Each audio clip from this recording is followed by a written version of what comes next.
Hi, everyone. My name is Jolene Shannon, and I am the lead faculty at Ross College Online for the Health Administrative Services program.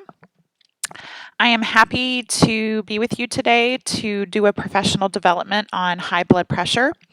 I've done a couple of professional developments for Ross in the past, but they've been on educational topics and teaching, and I'm excited to do my first one on a medical topic so that those of you teaching in the medical programs can get your credit for teaching in your discipline. So, for your discipline, whether it's medical assisting or billing and coding or something like that, you'll be able to use this as your professional development to meet that criteria. A little bit about me if you haven't seen any of my other professional developments. I've been teaching for Ross College for 7 years. I used to teach at the Portage, Michigan campus and then started teaching online when the program started at the beginning. I love teaching for Ross. I love all of the people I work with, all of the faculty, all of the employees and the directors and things like that. And I love my students, so I really enjoy it. I have my master's degree in educational technology. I have my bachelor's degree in healthcare education and my associate's degree in medical assisting. And I'm a registered medical assistant. And I worked in clinical healthcare for over 13 years in different specialties like internal medicine, women's, pediatrics, things like that. And I also have been teaching for other colleges and their online programs as well as Ross for over 7 years. So I'm excited to be here with you today. So let's talk about high blood pressure. What is high blood pressure? Um, blood High blood pressure is something that you hear a lot of. A lot of people have it. It's a pretty common condition. So it's something that you'll hear about a lot in doctors' offices. People will say that they have it. I was actually diagnosed with it a couple of years ago. Some people get it because it's hereditary or because of lifestyle or just because of bad luck. I actually have a kidney condition, a kidney disease that causes my blood pressure to be all wonky. So mine comes directly from that. But high blood pressure is whenever our hearts pump blood throughout our bodies, there's a force that's pushed against the artery walls. And when we have high blood pressure, our hearts have to work harder to pump blood. So that force is greater, which causes it to be higher than normal, which is known as hypertension or high blood pressure. And that's the force that's pushed against the arteries.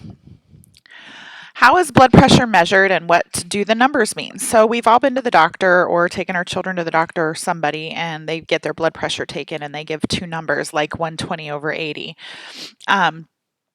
And sometimes people want to know what those numbers actually mean.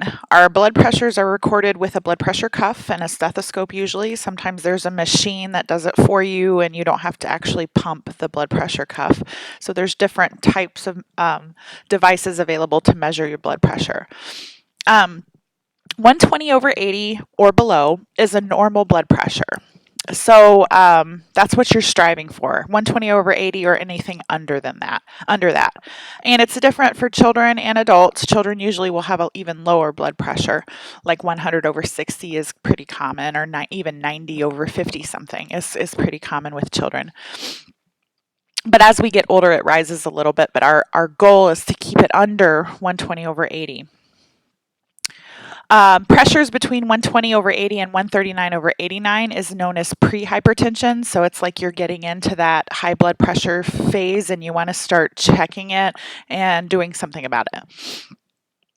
And of course, anything 140/90 or above is considered high blood pressure. So the two numbers are called systolic over diastolic. So what is systolic and diastolic?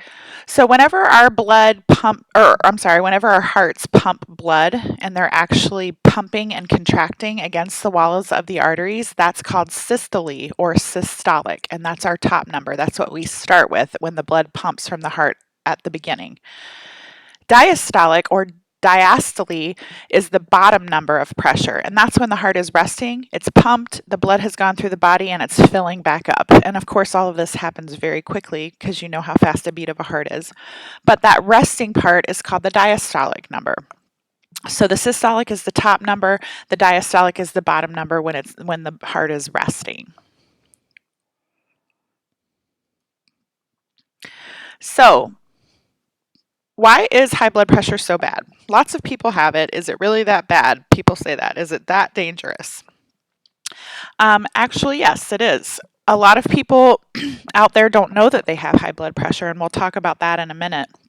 So, if you are walking around and living your life with uncontrolled high blood pressure, it can cause damage to a lot of other parts of your body and a lot of organs. Some of the things that can happen with high blood pressure are coronary artery disease, heart failure, enlarged heart attack, stroke, narrowed arteries. And just to explain this a bit, if you're walking around life with uncontrolled high blood pressure is when your heart is having to pump harder in order to get the blood flow through the body. So, if your heart is constantly working in overload, it can cause a thickening of the arteries, and it can cause the arteries to become hard because of all that force that's pushed against it, which can cause, of course, heart failure or stroke or blockages or anything like that. Enlarged heart, which is left sided because our blood pumps starting on the left side of the heart. Think about whenever you're working out or you're exercising. If you're lifting weights, your muscle will get bigger. So, like you see those bodybuilders, and if they're lifting weights in their arms, their arm muscles will get bigger and bigger. Our hearts are muscles, and they're the same way. If they're constantly pumping more than they're supposed to, they are going to get larger than they're supposed to, just like any other muscle in the body. And having an enlarged heart will cause all kinds of problems within the body as far as pumping blood and being able to work correctly. Our kidneys are directly related to our hearts and blood flow.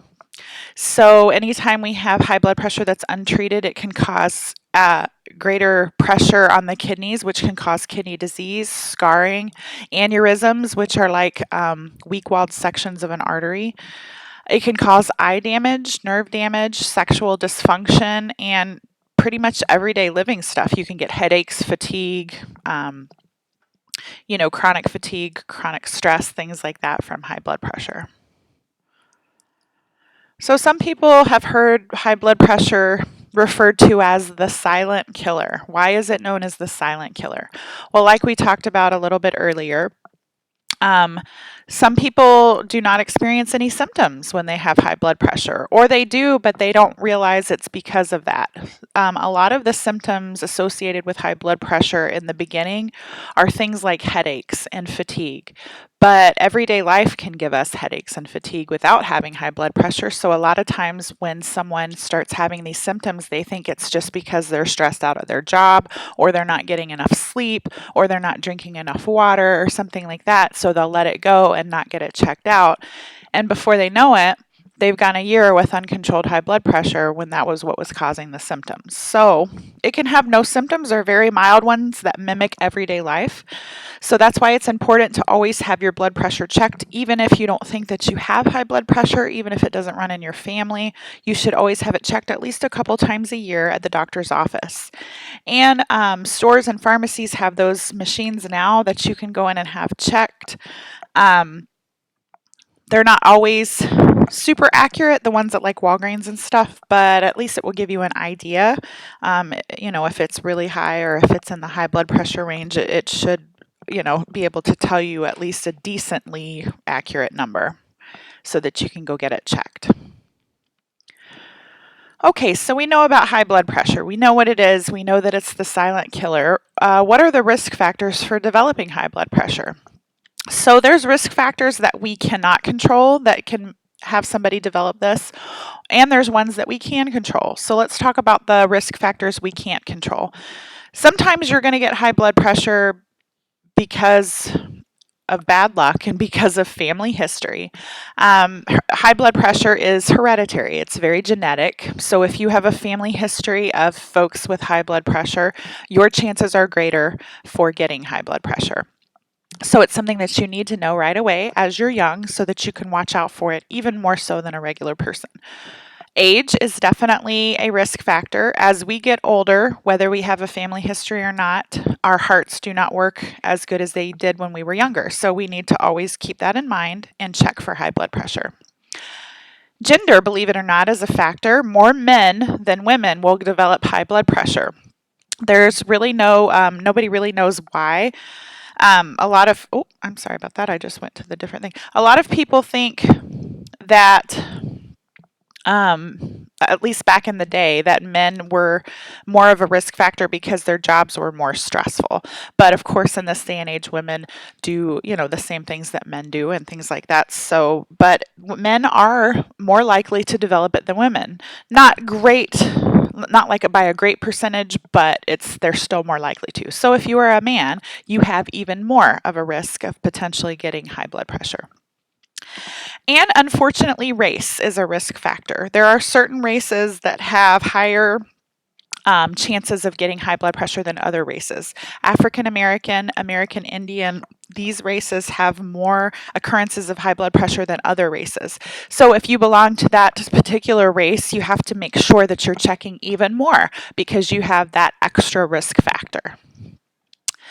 Okay, so we talked about risk factors that we can't control. No matter what we do, we might get it just because of the things we talked about. But what are some things that we can control that can cause high blood pressure? If you have a lack of physical activity and you're not exercising on a regular basis, your risk factors increase for getting high blood pressure. If you have an unhealthy diet and you're overweight and your diet consists of a lot of sodium and fats and trans fats and cholesterol, that can increase your risks for having high blood pressure. Drinking alcohol more than on a every once in a while basis can increase your risks for high blood pressure. Smoking, of course, increase risks for several diseases. High blood pressure is one of them. So smoking has extra stress on the body, on the arteries, on the vessels. So definitely that can cause high blood pressure.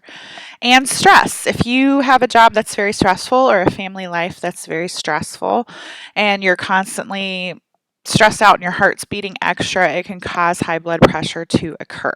So these are things that we can actually control. And even if you get high blood pressure, by controlling these factors, it can help to reduce it and even sometimes cure it. So you want to make sure that you're watching your diet, you're watching your weight, that you're exercising, you're watching your alcohol intake, you're reducing stress, and you're not smoking. So, can children get high blood pressure? Absolutely. It's less likely than adults, but it happens.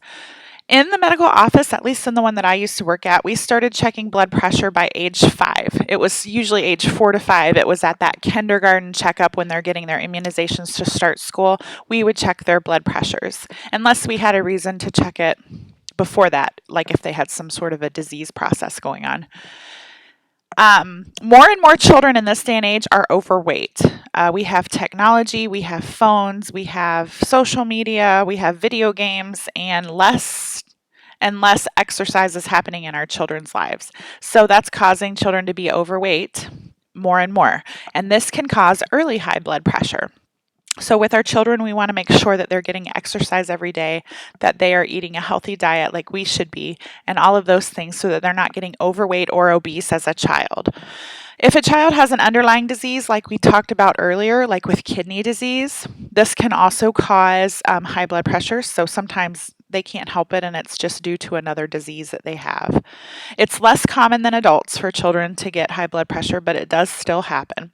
So we need to watch for symptoms in our children as well. And after 5, make sure that they're having their blood pressure checked. Some offices won't do this at well checks like at 6 or 7 or 8. So you want to make sure as a parent or a guardian that you are asking for their blood pressure to be checked, especially after age 5. And reduce heavy weights in children, limit sodium, promote healthy lifestyle. All of these things will help protect your children from getting high blood pressure at an early age. So I've posted a couple of questions on here. When I used to do this training, it was live, so I had people on here with me live and we were asking questions, but I'll still ask them even for this recorded professional development. So check your knowledge. Your blood pressure is 120/80. Which number is systolic and which is diastolic?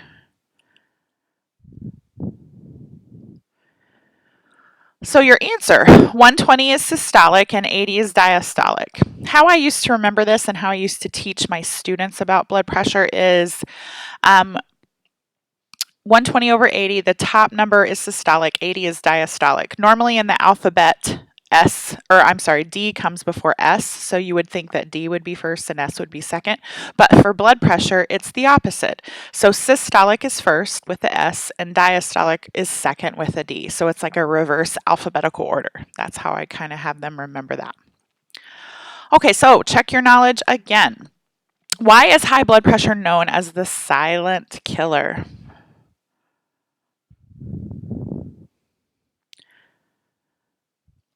So we talked about that earlier. Many times high blood pressure does not have noticeable symptoms until it has progressed. We need to make sure that we're not using headaches and stress as possible symptoms for everyday life, and that we're considering that they might be caused to something else like high blood pressure. So headaches, stress, sometimes no symptoms at all, and it can that's why it's known as a silent killer, because it can be silent. As with other disease processes, they let you know right away that you've got something going on. High blood pressure sometimes hides. Okay, so the last question is, what in the body can be damaged if you have untreated high blood pressure? We talked about that earlier. It's not just the heart. Of course, the heart is affected. We can have artery disease, heart attacks, stroke, hardened arteries, things like that, but we can also have blindness because it affects the eyes. We can have kidney failure because the heart is directly related to the kidney, and we can have kidney disease, kidney failure, aneurysms in the kidney, as well as everyday symptoms like we talked about with fatigue and stress and headaches and things like that that won't go away. So all of these things are affected by high blood pressure being untreated. Okay, so that's all I have for this professional development. Here are my references if you want to take a screenshot of them to look them up. I have 2 pages here, so this is the first page, and this is the second one. These are all the references I use to get my information for this professional development. Please feel free to look them up. There's some other information on these websites that's very helpful to your understanding of high blood pressure. I really enjoyed working with all of you today, and I appreciate you being here. Thank you very much, and have a great day.